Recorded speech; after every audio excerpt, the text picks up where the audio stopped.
Hello,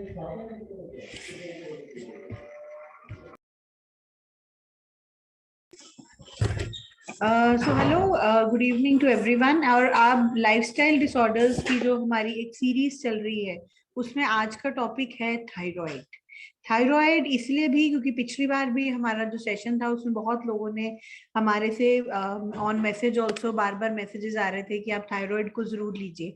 so this session is specifically for thyroid. की thyroid क्योंकि आजकल की जो प्रॉब्लम है वो बहुत बढ़ गई है और जिसको देखिए उसको थायराइड आ रहा है। And irrespective of the age, age का क्राइटेरिया नहीं है, किसी भी एज में थायराइड बहुत ज्यादा देखने को मिल रहा है। तो हम इसके ऊपर पूरा आज ये सीरीज रखेंगे आज का। तो थायराइड एग्जैक्टली है क्या, व्हाट इज थायराइड?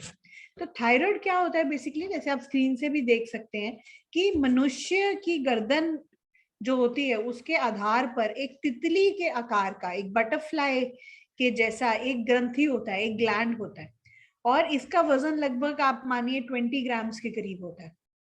और ये बेसिकली एक जटिल एंडोक्राइन सिस्टम के मास्टर ग्लैंड के रूप में इसको जाना जाता है। और ये जो ग्लैंड है बेसिकली मेटाबॉलिज्म हो गया, एनर्जी हो गया, उसको ये कंट्रोल करता है। तो आप देखो ये छोटा सा ग्लैंड है, एंडोक्राइन ग्लैंड्स का मास्टर ग्लैंड इसको बोला जाता है। और ये तितली नुमा आकार का ये होता है। और इसका जो कंट्रोल है वो आपका जितना मेटाबॉलिज्म है बॉडी में, जितना चय पचय क्रियाएं हो रही हैं, मेटाबॉलिज्म रिलेटेड जितनी आपके बॉडी के अंदर एक्टिविटीज हैं, और आपका जो एनर्जी का केंद्र है वो थायराइड है। और ये जो ग्रंथि है बेसिकली ये आप देख रहे हैं कि ये गर्दन में विंड पाइप के सामने मौजूद होती है। और इसका कार्य क्या है? हार्मोन देना, शरीर के कामकाज को बदलता रहता है, नियंत्रण करता रहता है। और इसमें क्या है, दो तरह के हार्मोन्स देखे जाते हैं। थायराइड हार्मोन भी है और साथ में जो हम नॉर्मली सुनने में आता है थायरॉक्सिन, T4 एंड T3, ये तीन हार्मोन्स के रूप में एक थायराइड प्रोफाइल देखने को मिलता है। और ये जो हार्मोन है ये थायराइड ग्लैंड से सीधा आपके ब्लड स्ट्रीम के अंदर जाता है, ठीक है। और ये जैसे ब्लड स्ट्रीम में जाता है, फिर ये शरीर के जितने विभिन्न विभिन्न अंग हैं वहां वहां ये ट्रैवल करता है। और ये जो हार्मोन है ये आपके मेटाबॉलिज्म के ऊपर इसका खास नियंत्रण है। मेटाबॉलिज्म पे नियंत्रण मैं इसलिए बार बार बोल रही हूँ क्योंकि लाइफस्टाइल डिजीजेस का जो ये हमारा श्रृंखला चल रहा है उसके अंदर आपका मेटाबॉलिज्म जो है वो बेसिकली आपके लाइफस्टाइल की वजह से ही खराब होता है। सो थायराइड इज वन ऑर्गन जो आपका मेटाबॉलिज्म कंट्रोल कर रहा है और हम अपने लाइफस्टाइल से उस मेटाबॉलिज्म को खराब करते हैं। ओके, तो ये कनेक्शन रहता है। और आयुर्वेद में क्या है, थायराइड से संबंधित कुछ भी प्रॉब्लम हो उसको आप जनरली अवटु ग्रंथि विकार के रूप से मतलब सामने आएगा। ये मैं आपको इसलिए बता रही हूँ कि एक ही इस तरह का एक नॉमेनक्लेचर है जो आपको पता होना चाहिए। क्योंकि कोई पेशेंट आपके बारे में आपको कुछ बता रहा है, अगर बोल रहा है मुझे कुछ अवटु ग्रंथि से रिलेटेड प्रॉब्लम है, तो आपको कंफ्यूजन हो जाएगा कि ये तो मैंने सुना नहीं है कभी भी, अवटु ग्रंथि क्या होती है। सो अवटु ग्रंथि समथिंग मतलब थायराइड के बारे में ही बात हो रही है। और ये यहाँ आता है कि इसको गड़बड़ होने का कॉज क्या है, अनुचित आहार विहार और तनावपूर्ण जीवन। ये दो जो हैं ये मेन पॉजिटिव फैक्टर्स हैं जिनकी वजह से थायराइड आपका गड़बड़ होता है। अनुचित आहार विहार मतलब आपका खाना पीने का सिस्टम ठीक नहीं होना। सेकेंडली स्ट्रेस, ये दो चीजें हैं। और वात पित्त कफ का जो असंतुलन है, क्योंकि आयुर्वेद जो है वो देखिए, जो आयुर्वेद को हम क्या बोलते हैं, साइंस ऑफ लाइफ। और आयुर्वेद तीन मेजर एलिमेंट्स के ऊपर आधारित है, वात पित्त एंड कफ। तो वात पित्त कफ के कारण जो भी विकार, जो भी असंतुलन हमारी बॉडी में आता है उससे थायराइड उत्पन्न होता है। और थायराइड को अगर जड़ से हमको हटाना है तो उसके लिए हम आयुर्वेदिक तरीकों को तो हम आजमाएंगे ही, इसके साथ साथ अगर हम अपने लाइफस्टाइल को मैनेज करें, अपने खाने के ऊपर ध्यान दें, what we are eating, that is very important.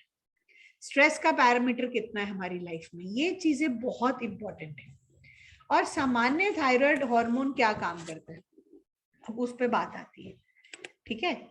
तो जैसे मैंने बोला कि जो थायराइड है वो मेन मास्टर ग्लैंड है और मेटाबॉलिज्म रिलेटेड, और सेकेंडली आपका जो भी एनर्जी रिलेटेड जो भी एक्टिविटी केंद्र है वो थायराइड है। तो देखो ना, आपके जो शरीर है उसमें थायराइड का मेन रोल है। इसके अलावा थायराइड जो हार्मोन है, जो हमारा थायरॉक्सिन हार्मोन है, वो हमारे बॉडी में जितना कार्बोहाइड्रेट जा रहा है, वसा फैट जा रहा है, प्रोटीन जा रहा है, उसके नियंत्रण को, उसके मेटाबॉलिज्म को नियंत्रण करता है। आप समझ रहे हैं? मतलब जो भी आप खाना खा रहे हैं, अगर आपका खाना हाई इन फैट है तो उसको मेटाबलाइज करने का जो काम है वो थायराइड का है। अगर आपके खाने में प्रोटीन का मात्रा बहुत ज्यादा है तो उसको भी मेटाबलाइज करने का जो काम है वो थायराइड का है। ऐसे ही अगर कार्बोहाइड्रेट बहुत ज्यादा है तो उसको मेटाबलाइज करने का काम भी थायराइड का ही है। तो यही अगर आप अनुचित खान पान खाओगे, मतलब imbalance of carbohydrates, proteins and fats, तो ऑब्वियसली थायराइड के ऊपर लोड पड़ेगा।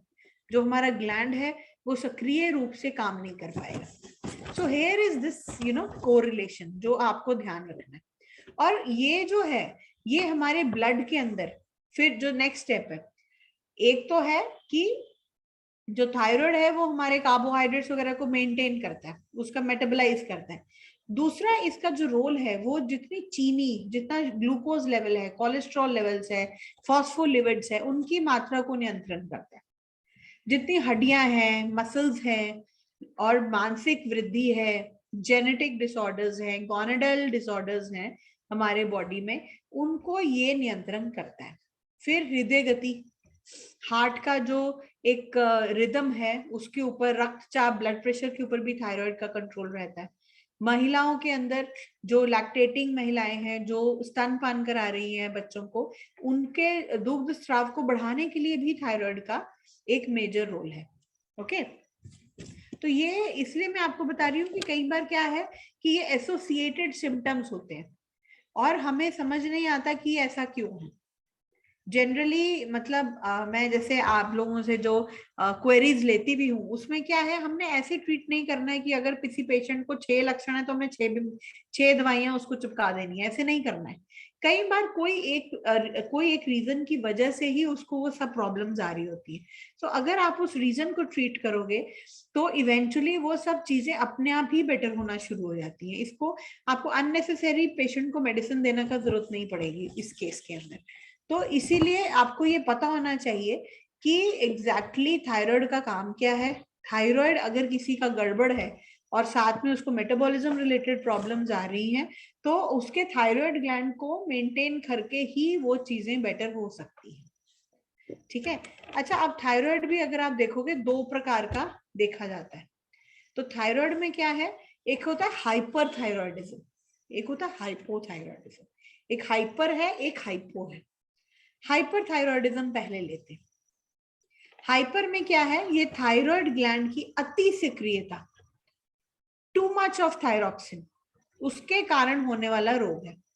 और इसके बहुत ज्यादा अति सक्रियता के कारण T4 और T3 हार्मोन जो होता है वो हमारे शरीर, मतलब उसका इम्बैलेंस होना शुरू हो जाता है, मतलब आवश्यकता से अधिक उत्पादन होने लगता है।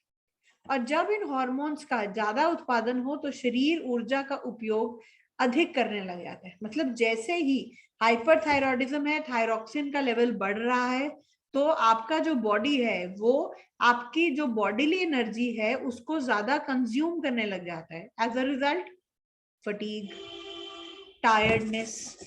ठीक है ना। अच्छा, पुरुषों की तुलना ये महिलाओं में ज्यादा देखा जाता है। और होता क्या है, गलगंड, गोइटर देखा है आपने कुछ लोगों का, ऐसे गले का ग्रंथि पूरा सूज के बाहर आ जाता है तो गोइटर बोला जाता है, उसको गलगंड बोलते हैं। ठीक है।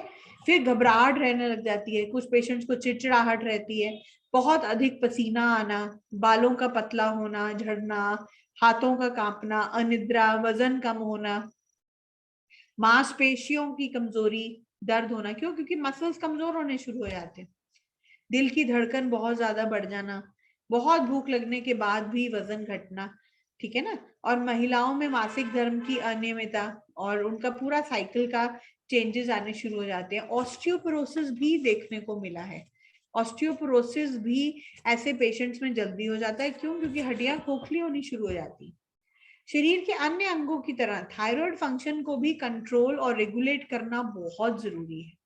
और इसका जो बेसिकली जो लेवल है वो आपके ओवरऑल मेटाबॉलिज्म को बहुत ज्यादा अफेक्ट करता है, और आपके वजन का घटना बढ़ना उसमें इसका बहुत महत्वपूर्ण कार्य है। ऊर्जा की कमी या थकान जैसे आप फील करोगे, क्यों? क्योंकि थायरॉक्सिन का लेवल बहुत बढ़ गया, आपका जो बॉडी एनर्जी है वो ये ज्यादा कंज्यूम करेगा, तो उससे क्या है कि आप फटीग्ड रहोगे, आपको थकावट ज्यादा जल्दी आ जाएगी, रोजमर्रा का तनाव होना शुरू हो जाएगा। लेकिन यही बात है ना कि अनियमित पुरानी थकान है और थकावट की जो भावना है इसको आपको पहचानना पड़ेगा कि कहाँ से आ रही है। थायराइड का ये एक लक्षण हो सकता है, ठीक है ना। और निष्क्रिय थायराइड मेटाबॉलिज्म को धीमा करता है और आपको थका और सुस्त बनाता है। तो अगर आपको बहुत ज्यादा थकावट वगैरह रह रही है तो ये एक बहुत ज्यादा चांसेस हैं कि थायराइड आपको अपने जांच कराना चाहिए। और इसका शुरुआती लक्षण क्या है? बहुत ही इजी है। बहुत सारे लोगों को शुरुआत में गर्दन के आसपास का जो स्किन होता है ना वो काला पड़ना शुरू हो जाता है। तो ये रिसर्चेस भी हुई हैं कि गर्दन के चारों ओर की जो त्वचा है वो सिलवटें जो है वो काली पड़नी शुरू हो जाती है।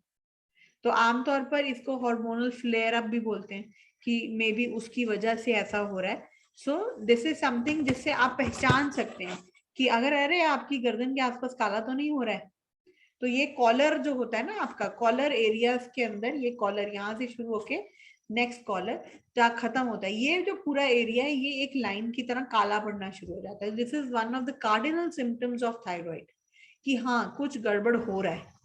और ये एक ऐसा संकेत है जिस पर अक्सर महिलाएं और पुरुषों को ध्यान देने की जरूरत है, और अगर जरूरत है तो आप टेस्ट कराइए।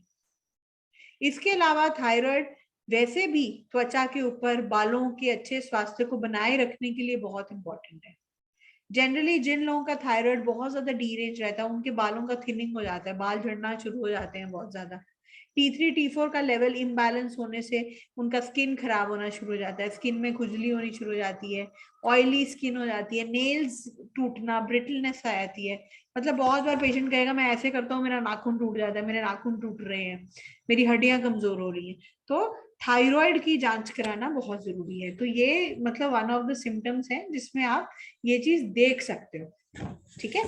देन उसके बाद अब इसके और लक्षण क्या है, कैसे पहचानेंगे आप? तो एक तो हमने देख लिया कि जी ये आपका जो कॉलर एरिया है वो वहां पे कालापन आना, ठीक है ना। फिर चिंता घबराहट किसी पेशेंट को बहुत ज्यादा हो रही है, ब्रेन फॉग हो रहा है। What is brain fog? Brain fog है कि एक जैसे आप देखते हैं ना कि जब मौसम खराब होता है फॉग जम जाती है आसमान के अंदर, आपका विजुअलाइजेशन अच्छा नहीं होता, आपको 500 मीटर दूर की भी चीज नजर नहीं आती, फॉग है बहुत ज्यादा। ब्रेन फॉग होता है जब आपको कुछ समझने में दिक्कत आती है।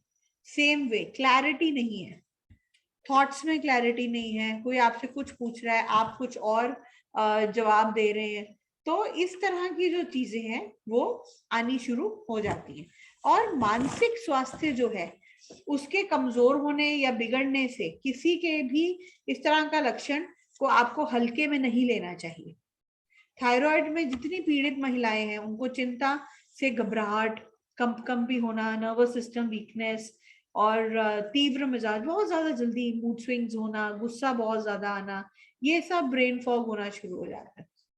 तो ये एक अच्छा मतलब लक्षण है जिसमें ये पता चलता है। सेकेंडली ऐसे लोगों को ना बहुत आप देखोगे अच्छी नींद लेने में भी कठिनाई होती है, वो आराम से सो नहीं सकते, नींद या तो बिल्कुल नहीं आएगी या बहुत ज्यादा आएगी, दोनों में से कुछ भी ऐसा हो सकता है। और थायराइड का जो शिथिलता है, थायराइड में जो ये चेंजेस आ रहे हैं ग्लैंड से, उससे नींद का बहुत बुरा प्रभाव देखा गया। कुछ लोगों का नींद एकदम से गायब हो जाता है। अच्छा, अंडर एक्टिव थायराइड है तो भी खराब गुणवत्ता वाली नींद आती है। कुछ लोग मतलब सोएंगे 2 घंटे बाद फिर खुल जाएगी नींद, फिर नहीं सो पाएंगे, तो इस तरह से डिस्टर्ब्ड स्लीप रहती है।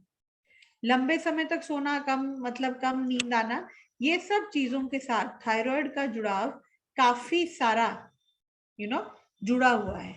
देन फीमेल्स की ही अगर हम बात करें तो फीमेल्स में जो उनका साइकिल है, मेंस्ट्रुअल साइकिल है, उसके अंदर भी चेंजेस आना, उसमें परिवर्तन आना देखा गया है।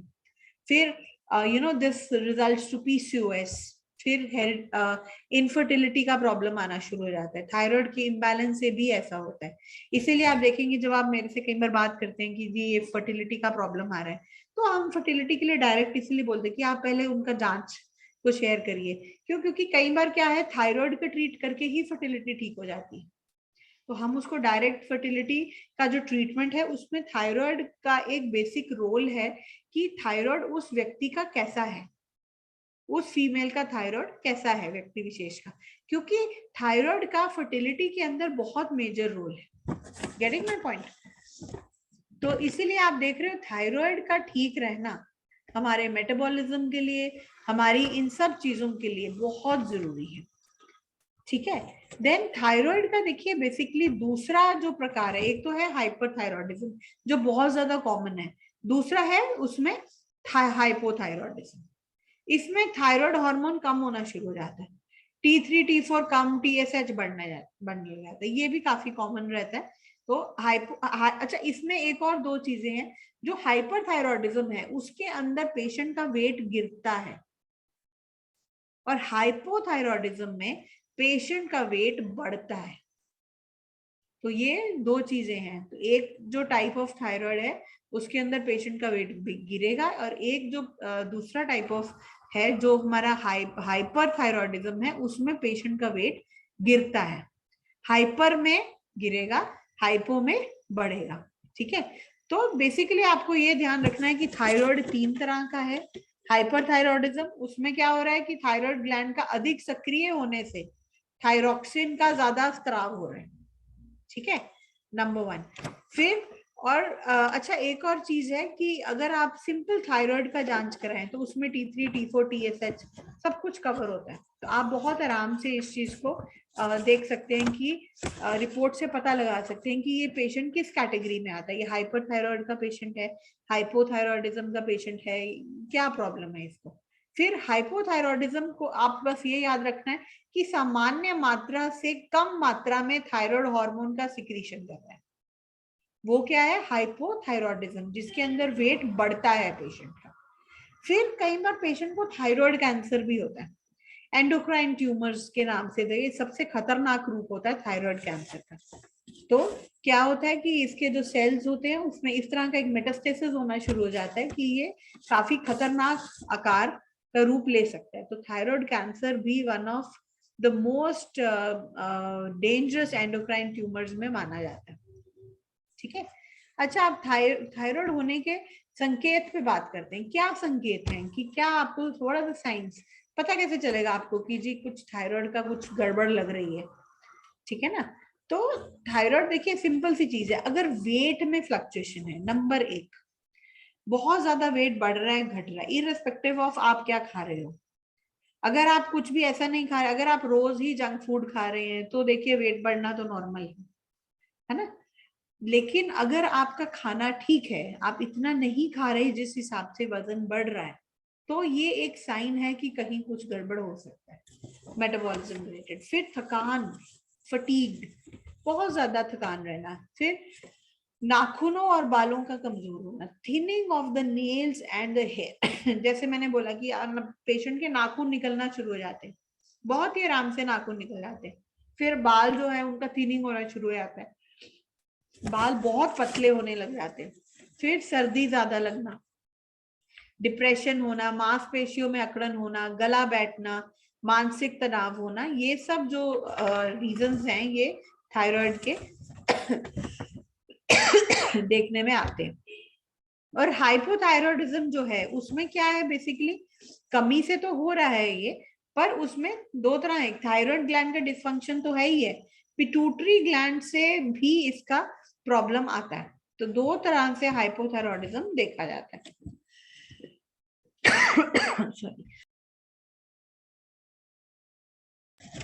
देन प्राइमरी हाइपरथायरॉयडिज्म जो है उसके कुछ निम्न कारण है, वो भी मैं आपके साथ शेयर करती हूँ।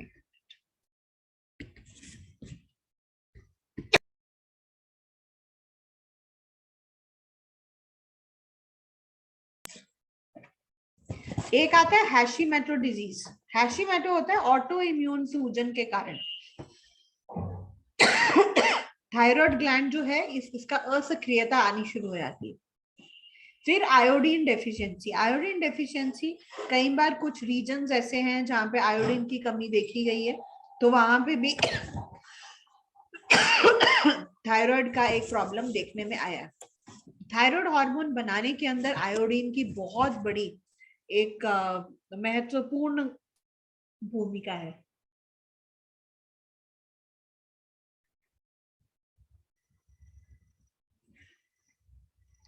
देन अच्छा, कुछ लोगों में थायरोइडेक्टमी होती है। थायरोइडेक्टमी होती है जब आपका किसी कारणवश कुछ प्रॉब्लम रहा है और उसकी वजह से आपका जो थायराइड ग्लैंड है वो निकालना पड़ गया। उन पेशेंट्स के अंदर भी थायरॉक्सिन हार्मोन की कमी होनी शुरू हो जाती है। फिर रेडियोथेरेपी। रेडियोथेरेपी भी एक रीजन है, क्योंकि रेडियोथेरेपी या कीमोथेरेपी अगर कभी भी किसी भी पेशेंट को हो या कोई कैंसर रिलेटेड कोई ट्रीटमेंट चल रहा है, तो बहुत पॉसिबिलिटीज होती है। क्योंकि रेडियोथेरेपी और कीमोथेरेपी में क्या होता है ना, आपके हेल्दी सेल्स भी खराब होने शुरू हो जाते हैं। आपका अनहेल्दी सेल्स को तो वो डिस्ट्रॉय कर ही रहा है, आपके हेल्दी सेल्स भी खराब हो रहे हैं। तो उसकी वजह से भी आपका जो थायराइड हार्मोन है उसको खराब होने की बहुत एक पॉसिबिलिटी देखने में आती है। ठीक है। देन उसके बाद क्या है कि आपका जो जैसे थायराइड है ये कॉन्जेनाइटल भी होता है। कॉन्जेनाइटल का मतलब है कि जैसे आपका जो जेनेटिक चल रहा है, जैसे आपके मदर को था तो आपको भी होने की काफी संभावनाएं है। तो इस तरह से थायराइड जो है वो जेनेटिक भी देखा जाता है, और बहुत बार जैसे किसी के मदर ग्रैंड मदर में कहीं पे हो तो उनको पेशेंट को भी होने की एक संभावना रहती है। फिर सेकंड एक और चीज है पैरों में दर्द रहना। थायराइड से व्यक्ति विशेष के पैरों में दर्द बहुत बार देखा गया, और कई बार हम लोग पैरों के दर्द को बहुत नजरअंदाज करते हैं। अगेन हम लोग जैसे भी कुछ भी अगर हम थायराइड अगर हार्मोन को बैलेंस कर रहे हैं, तो अगर उस व्यक्ति के फिर भी पैरों में दर्द हो रहा है तो आप उसको एडिशनली देखिए कि उसको ऑस्टियोपोरोसिस तो नहीं हो रही है या उसके बोन्स में वीकनेस तो नहीं आ रही है। लेकिन आपको इस चीज को भी रूल आउट करना बहुत जरूरी है कि इस पेशेंट को थायराइड ग्लैंड का कुछ प्रॉब्लम है कि नहीं है। तो जब भी थायराइड थायरॉक्सिन बहुत ज्यादा बनाता है तो भी आपकी मसल्स वीक होने लगती हैं। बहुत बार आपने देखा है जैसे क्वेरीज आती हैं कि पेशेंट है, थायराइड पेशेंट है, डायबिटिक है, और हम उसको वाताहारी दे रहे हैं, बट स्टिल आराम नहीं आ रहा है।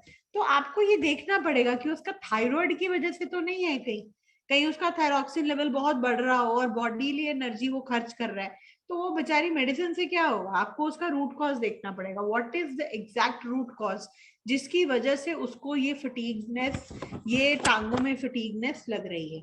ठीक है। फिर एक और जो देखा गया है वो है बॉल्डनेस, गंजापन।